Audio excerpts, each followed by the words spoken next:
آج کے دور میں شادیوں کے ناکام ہونے کی اصل وجہ یہ ہے کہ لوگ صرف صورت کو دیکھتے ہیں یا پیسے کو۔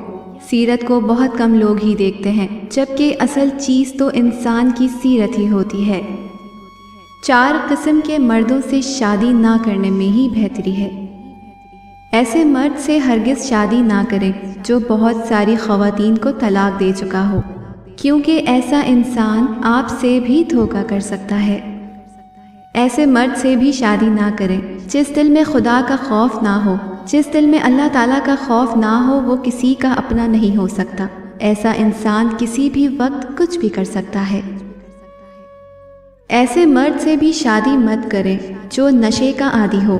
ایسا شخص اپنی زندگی تو تباہ کرے گا، ساتھ میں آپ کی زندگی کو بھی تباہ کر دے گا۔ ایسے مرد سے بھی شادی نہ کریں جو اپنے والدین کی عزت نہ کرتا ہو اور اپنے قریبی رشتہ داروں کے ساتھ اچھا سلوک نہ رکھتا ہو۔ جو انسان اپنے والدین کا نہیں ہو سکتا، وہ بیوی کا اپنا کیسے ہو سکتا ہے؟ ایسے مرد سے بھی شادی نہ کریں جو جرائم کا عادی ہو۔ جرائم میں ملوث انسان کبھی بھی اچھا شوہر ثابت نہیں ہو سکتا۔ عادی، جھوٹا، حسد کرنے والا اور خوشامدی انسان بھی اچھا شوہر نہیں بن سکتا۔ ایسے مرد کے ساتھ ساری زندگی بسر کرنا کوئی آسان کام نہیں ہے۔ اللہ تعالی ہمیں معاملات کو سمجھنے کی توفیق دے تاکہ ہم اپنی زندگی کے لیے اچھے فیصلے کر سکیں، ایسے فیصلے جو ہماری زندگی میں دائمی خوشیاں لائے۔ آمین۔